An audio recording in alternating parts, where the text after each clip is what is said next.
Hello everyone, welcome you all at my YouTube channel the nursing academy. मैं पूर्णिमा। आज का हमारा टॉपिक है सिग्निफिकेंस और relevance of psychology in nursing. Nursing field में साइकोलॉजी का क्या सिग्निफिकेंस है या फिर कह सकते हैं क्या योगदान है, आज की क्लास में हम पढ़ेंगे। तो जैसे कि हम फर्स्ट यूनिट पढ़ रहे हैं, जिसमें से प्रीवियस क्लासेस में हमने देखा था introduction, definition and meaning of psychology. After that development of psychology में हमने देखा था scope and branches of psychology and after that methods of psychology. Then हमने डिस्कस किया था relationship of psychology with other subject. आज की क्लास में हम देखेंगे सिग्निफिकेंस और relevance of psychology in nursing. Nursing field में साइकोलॉजी का क्या सिग्निफिकेंस है, यानी क्या महत्व है या फिर कह सकते हैं क्या योगदान है। सो स्टार्ट करते हैं आज की क्लास। सिग्निफिकेंस और relevance of psychology in nursing, या फिर इसे एप्लीकेशन इन नर्सिंग प्रोफेशन भी कह सकते हैं। मीन्स नर्सिंग प्रोफेशन के फील्ड में साइकोलॉजी का क्या एप्लीकेशन है, क्या यूज है। तो जब में अगर आपसे पूछा जाता है significance of psychology in nursing, या फिर relevance of psychology in nursing, या फिर application in nursing profession, psychology and nursing करके क्वेश्चन आता है, तो सेम आपको आंसर लिखना है। सो स्टार्ट करते हैं आज की class. Psychology is very vast scope with it numerous सब ब्रांचेज। जैसे कि हमने स्कोप एंड ब्रांचेज में पढ़ा था, साइकोलॉजी का काफ़ी वास्ट स्कोप है, बहुत बड़ा स्कोप है, जिसमें इसके ढेर सारे सब ब्रांचेज भी हैं। हेल्थ साइकोलॉजी, जिसमें से हेल्थ साइकोलॉजी एक्सप्लेन करता है relationship between psychological stress and physical illness. Physical illness और साइकोलॉजिकल स्ट्रेस के बीच रिलेशनशिप एक्सप्लेन करता है हेल्थ साइकोलॉजी, और प्रमोट करता है healthy way of behaviour and physical health. Physical health को और हेल्दी वे ऑफ बिहेवियर, किस तरह से हेल्दी पैटर्न में बिहेवियर करे, इसको प्रमोट करता है health psychology. A nurse, doctor और any person who has to deal with patient should know the science of behaviour for better result. एक नर्स हो, डॉक्टर हो, या फिर कोई भी पर्सन हो जो भी पेशेंट के साथ डील कर रहा है, उसे बिहेवियर का साइंस पता होना चाहिए, बिहेवियर के बारे में नॉलेज होना चाहिए। फॉर एग्जाम्पल, कोई पेशेंट है, किसी भी हॉस्पिटल में एडमिट होता है, फिजिकल इलनेस है, तो उसे फिजिकल इलनेस की वजह से उसको साइकोलॉजिकल स्ट्रेस भी होगा, जिसकी वजह से मेंटल इलनेस होगा। सो मेंटल इलनेस की बात करें तो फिजिकल और मेंटल एस्पेक्ट दोनों एक दूसरे से रिलेटेड होते हैं, तो इसलिए मेंटल इलनेस अफेक्ट करता है फिजिकल इलनेस को, और इसी तरह से फिजिकल इलनेस अगर है पेशेंट को तो वो मेंटल इलनेस को अफेक्ट करता है। तो यहाँ पर एक नर्स को बेटर वे में एफिशिएंटली वर्क करने के लिए उसे साइकोलॉजी का नॉलेज हो, तभी वह अच्छे से केयर कर पाएगी, फिजिकल मेंटल दोनों कंडीशन को इम्प्रूव कर पाएगी पेशेंट के, फिजिकल हो चाहे मेंटल हो। सो एग्जाम्पल देखें, a patient admitted in the hospital due to some physical illness may experience various psychological stresses causing mental illness as physical and mental aspect are related to each other.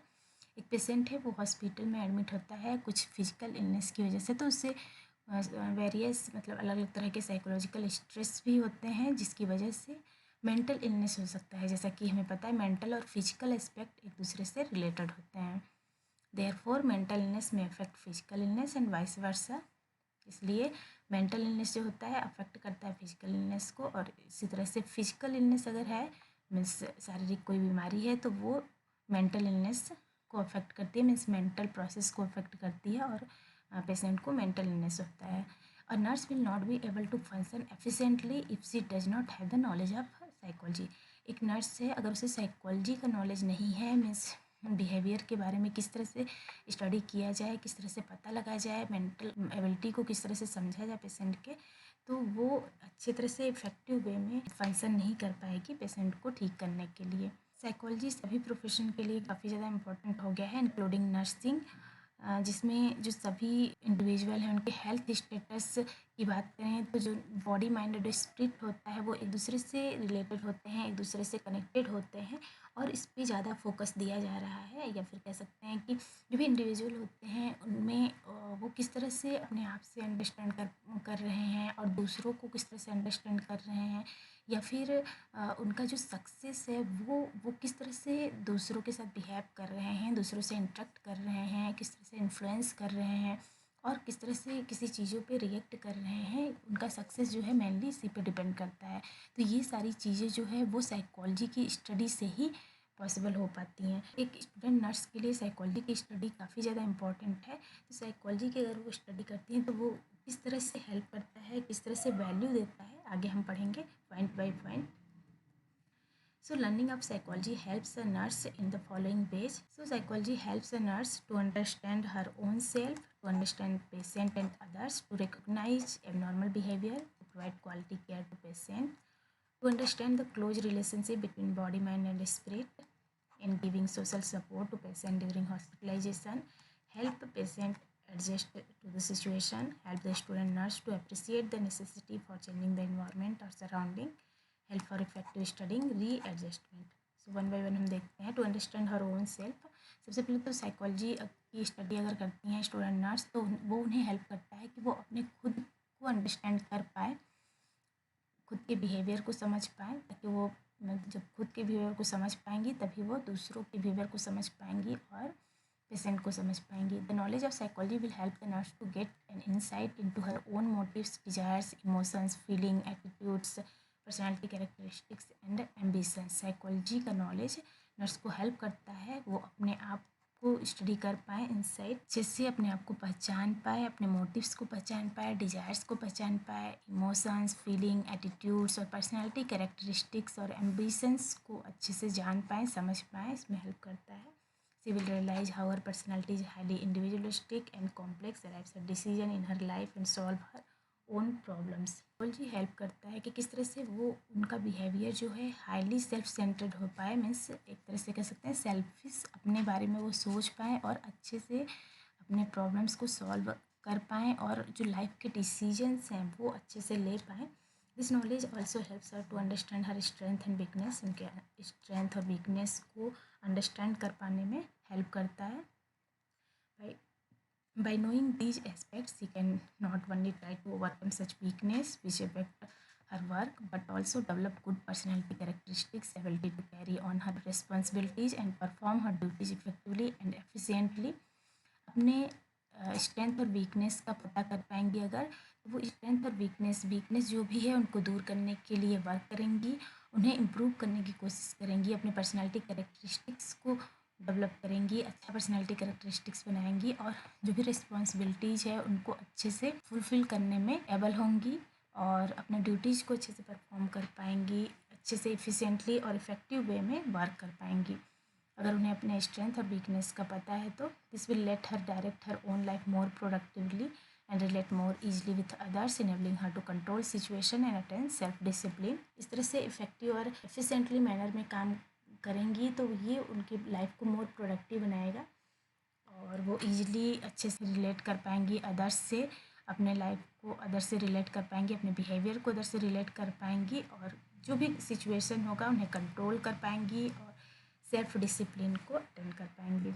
To understand other people and patient, the student nurse has to study work and live with other nurses, doctors, patients and their family members. Student nurse study करती हैं, work करती हैं और रहती हैं other nurses के साथ या फिर डॉक्टर्स के साथ, अदर हेल्थ केयर मेम्बर्स के साथ या फिर अदर फैमिली मेम्बर्स के साथ. With her scientific knowledge of human nature she will understand them better and thus achieve greater success in interpersonal relationship.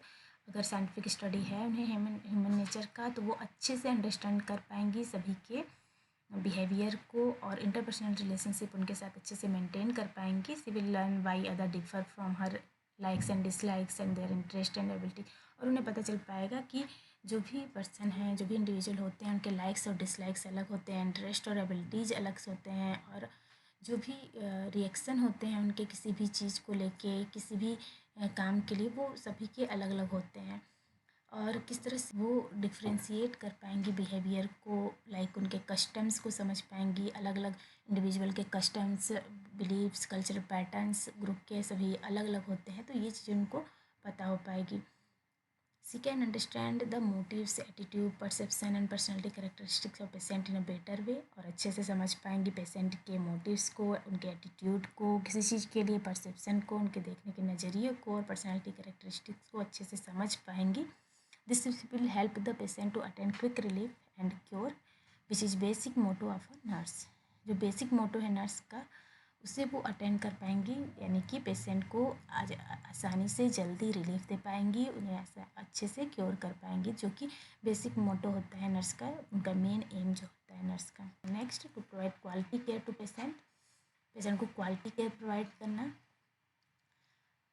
Nurse with good knowledge of human psychology can understand what fears and anxieties the patient faces, what he feels, what he would like to know, and why he behaves the way he does. अगर human psychology का अच्छे से knowledge है एक nurse को, तो वो understand कर पाएगी कि जो पेशेंट है उसे किस तरह का फ़ियर और एंजाइटी हो रहा है, किस तरह के फ़ियर और एंजाइटी, डर और एंजाइटी से वो फेस कर रहा है, किस तरह से वो फील कर रहा है, और क्या वह जानने की इच्छा रखता है, या फिर कह सकते हैं कि why he behaves the way, जिस तरह से वो बिहेव कर रहा है वो उस तरह का बिहेवियर क्यों शो कर रहा है। तो ये सारी चीज़ें उन्हें पता चल जाएंगी अगर उन्हें ह्यूमन साइकोलॉजी का अच्छे से नॉलेज है तो। It will help the nurse to anticipate and meet requirement of the patient and his relatives, thus help the patient and relatives adjust to the unavoidable circumstances in the best possible way. Nurse की help करता है किस तरह से जो patient की requirement है और जो भी उनके रिलेटिव्स हैं उनकी रिक्वायरमेंट को पूरा कर पाएँ, और किस तरह से उनको हेल्प कर पाएँ कि वो जो भी अनअवॉइडेबल सर्कमस्टांसेस है, जो भी सिचुएशंस आए हैं उनको किस तरह से वो फेस करें और किस तरह से उनके साथ एडजस्ट करें, जो भी पॉसिबल वे हो सकता है वो उन्हें हेल्प करती है। A good understanding of these patient by the nurse can be a best support to him. अगर नर्स अच्छे से अंडरस्टैंड कर पाती है पेशेंट को तो ये उनके लिए सपोर्ट की चीज़ होती है, मीन्स वो अच्छे से उन्हें सपोर्ट कर पाएगी। Next, help patient to solve their problems and adjust to the situation. Patient की हेल्प करने के लिए, उनके प्रॉब्लम को सॉल्व करने के लिए, और जो भी सिचुएशन है हॉस्पिटल में उसके साथ उनको एडजस्ट करना बताने के लिए, means she will act as the problem solver, एक प्रॉब्लम सॉल्वर की तरह एक्ट करती है in any condition at any situation. जो भी सिचुएशन हो, जो भी कंडीशन हो, एक प्रॉब्लम सॉल्वर की तरह एक्ट करती है, मीन्स उनके प्रॉब्लम को सॉल्व करती है। She has the ability to perceive the problem and provide adequate situational support and guidance by using reality oriented approach. Nurse के अंदर एबिलिटी होती है कि जो भी प्रॉब्लम्स आ रही है पेशेंट को, वो उनको अच्छे से परसीव करे, उनको जान लेती हैं, और अच्छे से उनको सिचुएशनल सपोर्ट प्रोवाइड करती है और गाइडेंस उन्हें प्रोवाइड करती है, प्रॉपर उनकी हेल्प करती है by using reality oriented approach. Reality oriented approach क्या होता है? एक फॉर्म ऑफ थेरेपी होता है जिसमें कॉग्निटिव फंक्शन को इम्प्रूव किया जाता है पीपल के, जो कि कंफ्यूज हैं या फिर डिसोरिएंटेड हैं, तो उन्हें हेल्प किया जाता है, उनके कन्फ्यूजन को दूर किया जाता है। Illness and physical handicaps often bring about the need of major adjustment. Many diseases such as heart disease, cancer etcetera require special coping skill and health care. जो भी कुछ डिजीजेज हैं जो कि स्पेशल कोपिंग स्किल, जिसमें special skill की ज़रूरत पड़ती है, काफ़ी ज़्यादा थ्रेटनिंग कंडीशन हो जाता है जिसमें, जैसे कि हार्ट डिजीज़ हुआ, कैंसर हुआ, तो इसमें स्पेशल कोपिंग स्किल और हेल्थ केयर की ज़रूरत पड़ती है, जो कि एक नर्स दे सकती है। तो मेजर एडजस्टमेंट के लिए उनको तैयार करती है। A nurse trend in psychology can be an effective health educator and help in this kind of adjustment. और जो भी एडजस्टमेंट करने के लिए, मेजर काइंड ऑफ डिजीजेज में एडजस्ट करने के लिए नर्स जो है ट्रेन करती है एज ए हेल्थ एजुकेटर, एक हेल्थ एजुकेटर की तरह पेशेंट को, ताकि वो इस तरह की सिचुएशन में अपने आप को एडजस्ट कर सके और जो भी उनका प्रॉब्लम है वो सॉल्व हो सके। Help the student nurse to appreciate the necessity for changing the environment और सराउंडिंग। स्टूडेंट की हेल्प करता है ताकि जो भी इन्वायरमेंट में चेंज हो रहे हैं, सराउंडिंग में चेंज हो रहे हैं, उनकी नेसेसिटी को अप्रिसिएट करे। Good nursing care depends upon the ability of a nurse to understand the situation properly and also obtaining the cooperation of the other people concerned. एक good nursing care डिपेंड करता है कि student जो भी situation है उसको proper understand करने की एबिलिटी उसके अंदर हो, और वो पीपल का कंसर्न पीपल का कोऑपरेशन अटेंड कर पाए, उनका कोऑपरेशन वो जीत सके, पा सके, कह सकते हैं। The change in the environment is sometime necessary for better adjustment and happiness. और जो कभी कभी इन्वायरमेंट में चेंज होता है वो काफ़ी ज़्यादा इम्पोर्टेंट होता है, काफ़ी ज़्यादा आवश्यक होता है, नेसेसरी होता है फॉर बेटर एडजस्टमेंट और हैप्पीनेस। बेटर एडजस्टमेंट और हैप्पीनेस के लिए, जैसे कि फॉर एग्जांपल, यहाँ एग्जांपल से समझते हैं। A boy who is completely denied affectionate care of his parent may do better if he is given the care of foster parents. एक बॉय है जो कि कम्प्लीटली उसे किसी भी पेरेंट्स का प्यार नहीं मिला है, केयर और लव नहीं मिला है अपने पेरेंट्स से, और मे डू बेटर, और वो अच्छा हो सकता है अगर उसे किसी फॉस्टर पेरेंट का के द्वारा केयर दिया जाए। पेरेंट किसे कह सकते हैं? Means without becoming legal parent, जो केयर प्रोवाइड करे बॉय एम्प्लॉय को कुछ टाइम के लिए। सिचुएशन के अकॉर्डिंग मीन्स चेंजिंग इन्वायरमेंट के अकॉर्डिंग कभी कभी स्टूडेंट नर्स को अप्रिसिएट करना चाहिए। सो साइकोलॉजी हेल्प करता है इन्वायरमेंटल और surrounding changes. Help for effective study के लिए हेल्प करता है स्टूडेंट नर्स की। The nurse has to learn many new things during her training. Nurse अलग अलग नई नई चीज़ें अपने ट्रेनिंग के दौरान सीखती है। She has to obtain the knowledge of correct facts about disease condition and their treatment. वो किसी भी डिजीज कंडीशंस के बारे में फैक्ट्स और ट्रीटमेंट के बारे में नॉलेज ऑब्टेन करती है। The study of psychology of learning will help the nurse to acquire knowledge in an effective way. Psychology of learning का यूज करके एक नर्स जो है वो एक इफ़ेक्टिव वे में नॉलेज गेन कर सकती है, नॉलेज पा सकती है। तो इस तरह से साइकोलॉजी हेल्प करती है इफेक्टिव स्टडिंग के लिए। टू रिकॉग्नाइज एबनॉर्मल बिहेवियर को रिकॉग्नाइज करने में हेल्प करता है। Psychology is relevant not only in physical health care but also highly relevant in the field of mental health. Psychology physical health care के लिए ही relevant नहीं है, इम्पॉर्टेंट नहीं है, बल्कि in the field of mental health महत्व रखता है ये। Presently more and more people are suffering from mental illness. काफ़ी ज़्यादा पीपल सफ़र कर रहे हैं मेंटल इलनेस से। वाइल सम पेशेंट में है माइनर प्रॉब्लम, कुछ पेशेंट को माइनर प्रॉब्लम होता है and other with serious illness, और कुछ को सीरियस इलनेस होता है। The knowledge of psychology will help the nurse to understand the abnormal behaviours and help the patient in management of mental illnesses.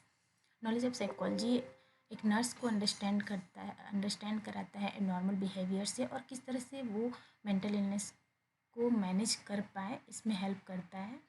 Nurses working in mental hospital definitely need an adequate knowledge of normal and abnormal psychology.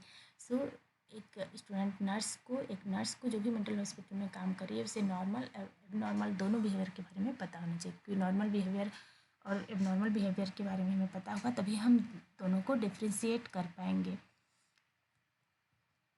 Next, to understand the close relationship between body mind and spirit. Body mind और spirit के बीच में close relationship को understand करने में मदद करता है psychology. She will recognise how her emotion affect her body and recognise the same in her patient also. वो रिकॉग्नाइज कर पाती है कि जैसे उसके इमोशंस जो हैं वो अफेक्ट कर रहे हैं बॉडी को, वैसे ही पेशेंट का इमोशंस उसकी बॉडी को अफेक्ट करेगा। तो वो उसी तरह से को रिलेट कर पाती है, रिकॉग्नाइज कर पाती है पेशेंट्स में भी। This will help her to control her life and recognise the similar needs in her patients to.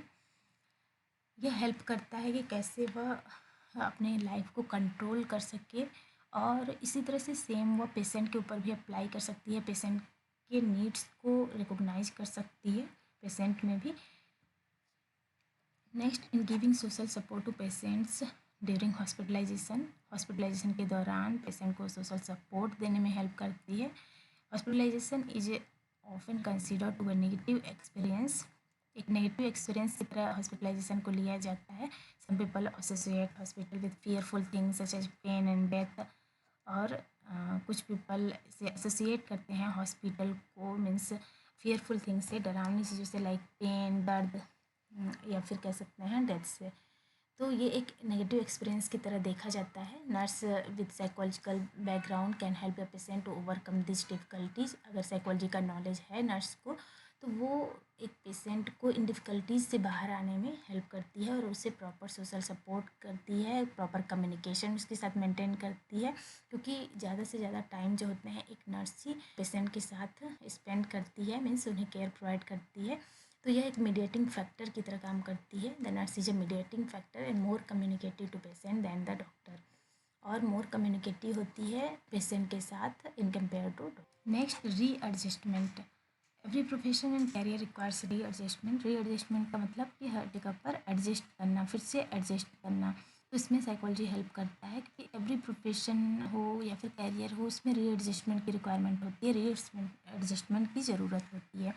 A nurse need to make the following kind of adjustment for success in the nursing career।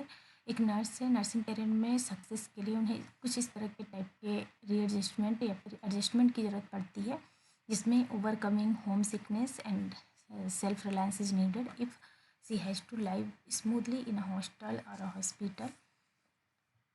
जैसे शुरू में आपका admission होता है, आप जाते हैं hostel में, तो अपने घर के लोगों को जो छोड़ के आते हैं तो उससे एक तरह का स्ट्रेस आपके अंदर होता है, मीन्स फीलिंग ऑफ स्ट्रेस या फिर कह सकते हैं एंजाइटी, जो कि अपने लोगों को छोड़ने के कारण होता है। Separation for people and places that you know and love, तो इसे होम सिकनेस कहते हैं। तो इनसे बाहर आना होगा आपको, बाहर आकर। And self reliance is needed. Self reliance का मतलब क्या होता है, जो भी आपकी डिसीजंस है वो आप खुद ही लें, बिना किसी के हेल्प के। Means it is the ability to do things and make decision by yourself without needing other people.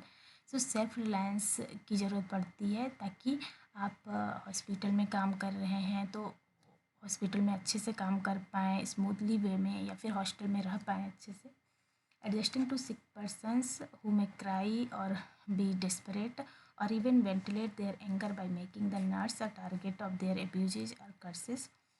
Sick person के साथ किस तरह से एडजस्ट होना है, या फिर जो क्राई कर रहे हैं या डेस्परेट हो चुके हैं। मीन्स डेस्परेट क्या होता है, आउट ऑफ कंट्रोल जो कुछ पेशेंट हो जाते हैं, किसी भी स्ट्रेस की वजह से या फिर जो भी उनको ट्रॉमा मिला है उसकी वजह से आउट ऑफ कंट्रोल जो एक्शन शो करते हैं या फिर बिहेवियर शो करते हैं, और कुछ भी करने के लिए, किसी भी सिचुएशन में कुछ भी करने के लिए वो आ जाते हैं। मीन्स कुछ भी कर सकते हैं। तो ऐसे पेशेंट होते हैं, वो डेस्परेट होते हैं। Even ventilate their anger by making, या फिर अपने एंगर को वो शांत करने के लिए नर्स को टारगेट करते हैं और उन्हें एब्यूज़ या फिर कर्स करते हैं। एब्यूज मतलब गाली देते हैं या फिर श्राप देते हैं। तो इस तरह की चीज़ें भी होती हैं। तो इनके साथ एडजस्ट करना भी पेशेंट के साथ, इस तरह के पेशेंट के साथ एडजस्ट करना भी नर्स को आना चाहिए। तो एडजस्टमेंट ज़रूरी होता है। आपको पहले से पता होना चाहिए कि जो भी पेशेंट है वो इस तरह से बिहेव कर सकते हैं, तो हमें इसके लिए पहले से तैयार रहना है। Trying to work and study together, और काम और स्टडी साथ में करने की कोशिश करनी चाहिए। तो जब शुरू करेंगे, क्लिनिकल पोस्टिंग आपकी होगी, तो आपको क्लिनिकल के साथ मीन्स क्लिनिकल ड्यूटी भी आपको देनी होगी, और ड्यूटी से आप जब आएंगे थक कर, तो आपको अपनी पढ़ाई भी करनी होगी। तो आपको इसके लिए पहले से तैयार रहना है, इसके लिए आपको एडजस्ट करना पड़ेगा। तो आप वर्क और स्टडी को साथ में आपको मैनेज करना आना चाहिए। तो रीएडजस्टमेंट के लिए साइकोलॉजी हेल्प करता है। सो साइकोलॉजी जो है नर्सिंग प्रोफेशन के लिए काफ़ी ज़्यादा इम्पॉर्टेंट है। और कह सकते हैं एक नर्स जो है वो जो भी हेल्थ केयर वर्कर हैं, हेल्थ सेक्टर में जो भी केयर गिवर हैं, हेल्थ केयर गिवर पेशेंट को, उसमें सबसे ज़्यादा टाइम एक नर्स ही स्पेंड करती है पेशेंट के साथ। तो वो अगर उसे साइकोलॉजी का पूरा नॉलेज है तो वो काफ़ी ज़्यादा हेल्प कर सकती है एक पेशेंट की प्रॉब्लम को सॉल्व करने के लिए, उसे केयर प्रोवाइड करने के लिए, जो कि एक रिस्पॉन्सिबिलिटी होता है नर्स का, ताकि वो पेशेंट को अच्छे से wellbeing of the patient prime responsibility होता है नर्स का, और वो उसे अच्छे से केयर प्रोवाइड कर सके, उसे क्योर कर सके। तो साइकोलॉजी हेल्प करता है नर्स का कि वो पेशेंट को अच्छे से अंडरस्टैंड कर पाए और उसे अच्छे से केयर प्रोवाइड कर पाए। So this learning of psychology यानी जो लर्निंग ऑफ साइकोलॉजी किस तरह से हेल्प करता है नर्स का, सबसे पहले तो खुद को अंडरस्टैंड कर पाती है, पेशेंट और अदर पीपल को अंडरस्टैंड कर पाती है, नॉर्मल और एबनॉर्मल को रिकॉग्नाइज कर पाती है, पेशेंट को क्वालिटी केयर प्रोवाइड करती है, और बॉडी माइंड और स्पिरिट के बीच में जो रिलेशन है उसको अच्छे से अंडरस्टैंड कर पाती है।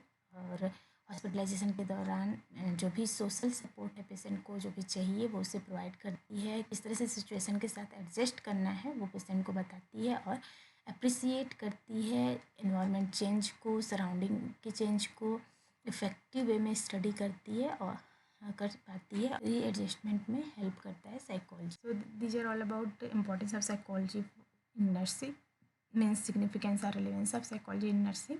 यहाँ पर फर्स्ट यूनिट आपका कंप्लीट हो चुका है। सो फर्स्ट यूनिट से कौन कौन से क्वेश्चन आ सकते हैं एग्ज़ाम में देख लेते हैं। तो इससे आपके लॉन्ग टाइप क्वेश्चंस या फिर शॉर्ट ऐसे और शॉर्ट आंसर सभी तरह के क्वेश्चंस आपके पूछे जा सकते हैं। जिसमें लॉन्ग टाइप क्वेश्चन की बात करें तो define psychology and explain in detail the method of psychology, इस तरह के क्वेश्चन रहेंगे आपके। सभी तरह के मेथड्स को एक्सप्लेन करना रहेगा, या फिर कोई एक या दो मेथड करके भी आपसे पूछ सकता है। तो आपको डेफिनेशन लिखना रहेगा साइकोलॉजी का। जो भी आप डेफिनेशन लिखेंगे वो साइकोलॉजिस्ट के द्वारा दिया गया ही होना चाहिए। या फिर पूछ सकता है define psychology, explain its nature and scope with reference to nursing, इस तरह से भी क्वेश्चन पूछ सकता है। तो जो भी आपने पढ़ा है वेरियस मेथड्स आपको अच्छे से पढ़ने हैं, उसमें एक या दो मेथड करके भी आपसे पूछ सकता है। Relevance of psychology in nursing, relationship with other subject, ये सब लॉन्ग टाइप क्वेश्चन में आपके आ सकते हैं। इसके अलावा शॉर्ट ऐसे क्वेश्चन में आपके पूछे जा सकते explain any 2 branches of psychology, तो इसमें आपको बस 2 ही ब्रांच को लेना है, उसी को अच्छे से एक्सप्लेन करना रहेगा क्योंकि शॉर्ट ऐसे टाइप क्वेश्चन रहेंगे। या फिर scope of psychology in nursing profession, psychology का स्कोप नर्सिंग प्रोफेशन में क्या है पूछ दिया। कोई एक मेथड देकर पूछ लिया एक्सप्लेन करने के लिए, relevance of psychology in nursing करके पूछ लिया, मेरिट्स या फिर किसी भी मेथड का मेरिट्स एंड डीमेरिट्स करके क्वेश्चन आ सकता है। तो आपको सभी टॉपिक्स अच्छे से पढ़ने हैं, फर्स्ट इम्पॉर्टेंट है। इधर देख सकते हैं एक्सप्लेन, कोई एक मेथड भी पूछ सकता है। Relevance of psychology to nursing important है, आप अच्छे से पढ़ लीजिएगा। जो भी मेरिट्स और डीमेरिट्स हैं सभी आपको अच्छे से पढ़ना है। और जो भी अगर लॉन्ग टाइप क्वेश्चन में पूछता है तो जो भी आपके अगर सारे को एक्सप्लेन करने के लिए बोलता है तो आपको सभी को एक्सप्लेन करना है। और एक को बोलता है, एक का नाम लेकर पूछता है तो आपको उसी पर्टिकुलर को एक्सप्लेन करना है। वेरी शॉर्ट टाइप क्वेश्चन में डेफिनेशन करके भी पूछ सकता है, right any 2 definitions of psychology, या फिर कोई एक ब्रांच दे दिया उसके बारे में डेफिनेशन पूछ लिया कि क्या होता है मेथड ऑफ साइकोलॉजी, तो आपको बस डेफिनेशन इसमें लिखना है, थोड़ा थोड़ा लिखना रहेगा। कोई एक मेथड करके पूछ लिया, तो इस तरह के क्वेश्चन आपके एग्जाम में आएंगे, तो फर्स्ट यूनिट आपको अच्छे से पढ़ना है। तो ये था फर्स्ट यूनिट साइकोलॉजी का। फर्स्ट यूनिट यहाँ पर ख़त्म होता है। अगर आपका कोई भी क्वेश्चन हो तो आप कमेंट में पूछ सकते हैं, कोई भी प्रॉब्लम आती है। अदरवाइज़ वीडियो अच्छा लगा तो लाइक करिए, शेयर करिए और सब्सक्राइब करिए इस चैनल को। इसके अलावा बेल आइकन प्रेस कीजिए ताकि आने वाले वीडियोज़ के नोटिफिकेशन आपको मिलते रहे। Thank you.